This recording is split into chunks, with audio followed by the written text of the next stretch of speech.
All right, I put in one of these refrigerator bags all of the kudzu that we got today, and I stuffed it full, which is more than I need. I only need about 10 leaves to make one smoothie, but we drove a few miles, and so what I am going to do is I'm going to take the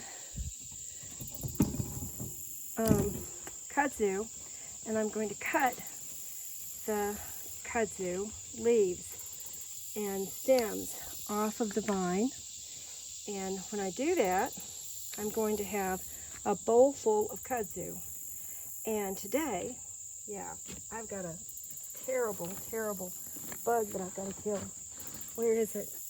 Where did it go? Good, I killed it. Yeah, so you didn't see that? Just thank your lucky stars. So I'm going to fill this with kudzu. Now, somehow I've pulled off the third leaf.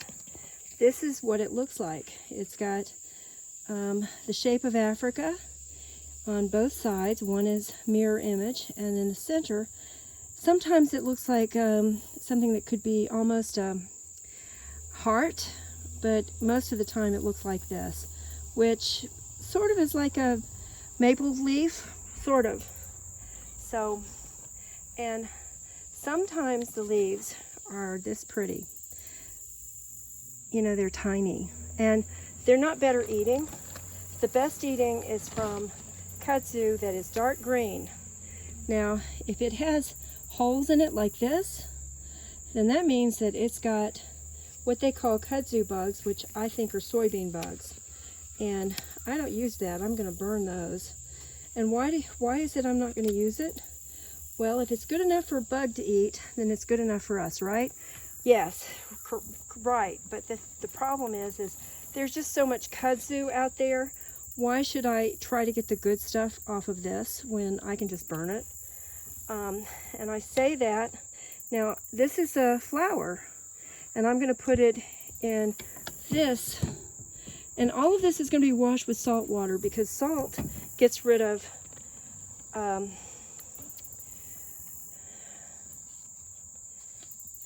this is going in the ground.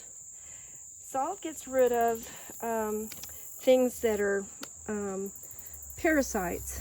And that's not a pretty leaf either. I don't want those. If you see brown spots, then you're looking at yeah, if you see bugs, that's why we do salt water, because bugs will get they don't like it, and they go to the surface, and then now this is a dead leaf, and the time people should be worrying about their kudzu is not in the wintertime. I mean, in the summertime. It's in the wintertime. You do all of the work in the summertime, and you won't have as much hard labor, because you'll have dead leaves to worry about, and you don't have to worry about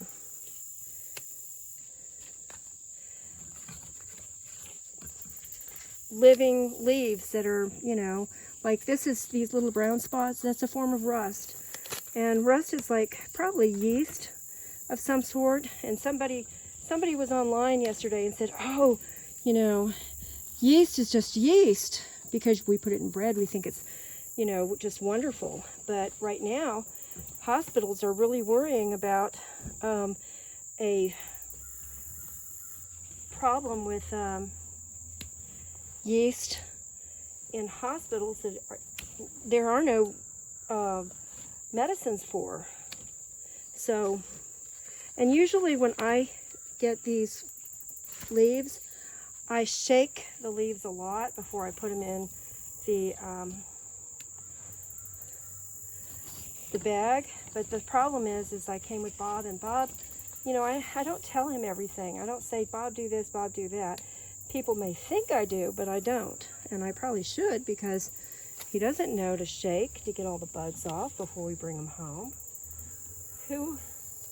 I mean, he rarely goes and gets kudzu for me.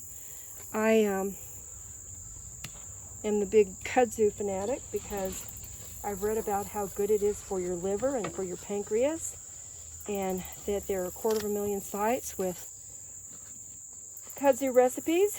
All you have to do is look up kudzu recipes, and you get all you need to know about kudzu.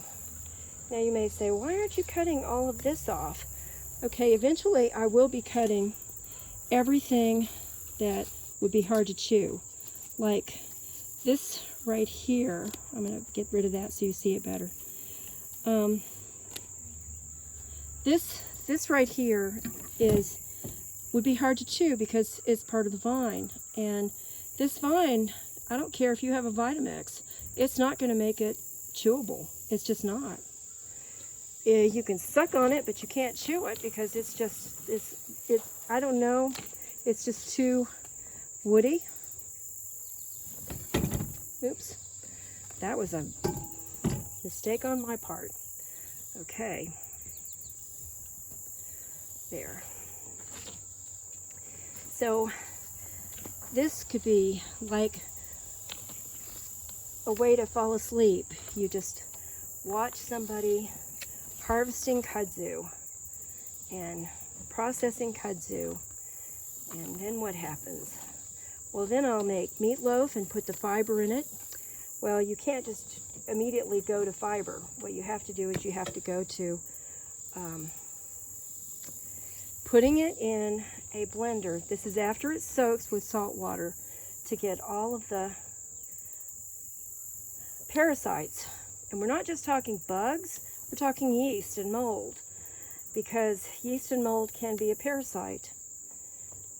And that's one of the things that people don't realize. Just because you put it in bread, just because you can make bread with vinegar, does not mean that yeast and mold are, without issues. Now, okay, so I don't have that tightened. I found that out. I don't know how to tighten this very well.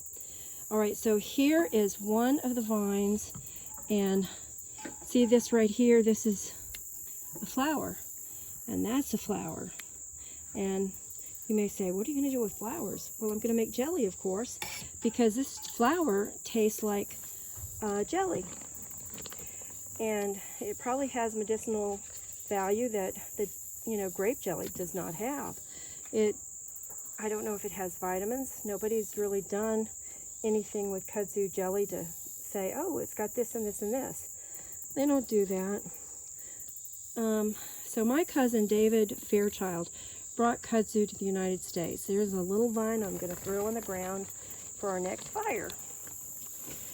So he was a botanist, and he was a food explorer. He went around to different countries and found food. And you may ask, well, how much kudzu is left? All right, let me show you.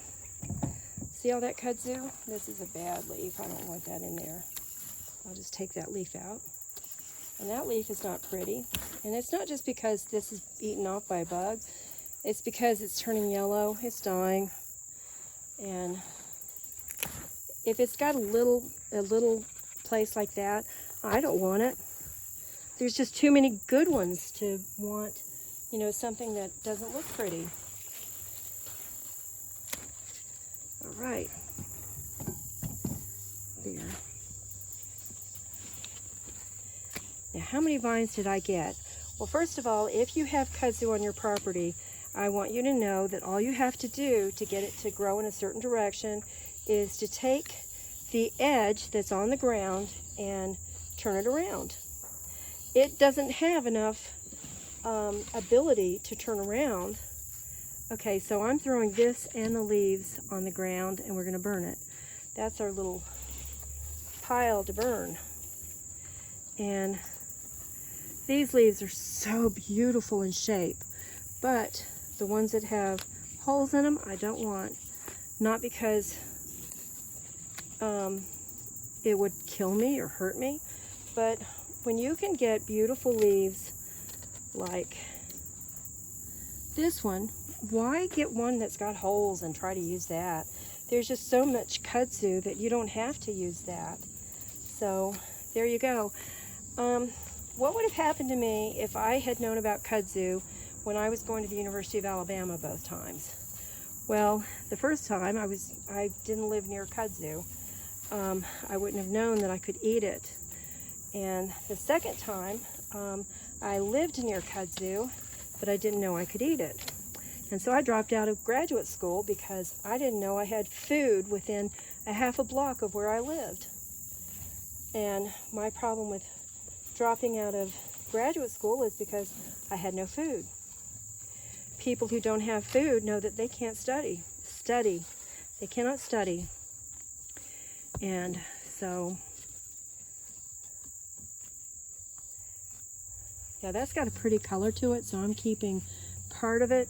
And sometimes when the color is pretty, I go ahead and salvage it because, like I said, if it's good enough for Bud to eat, it's good enough for us to eat.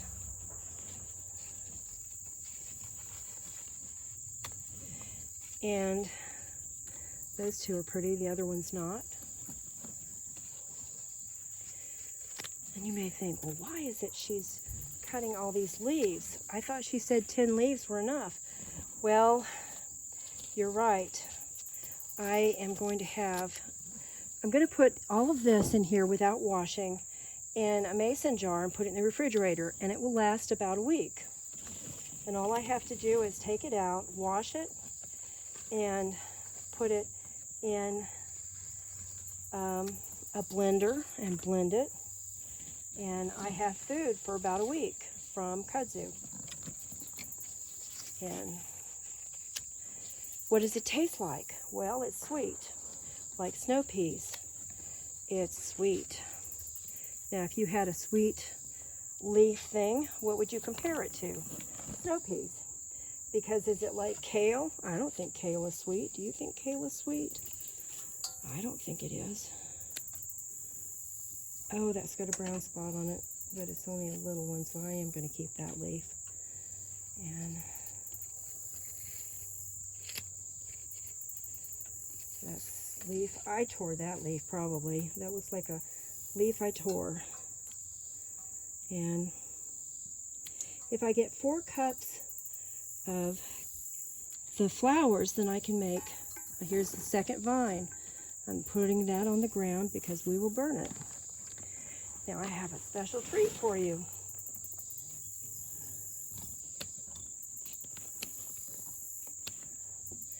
Now,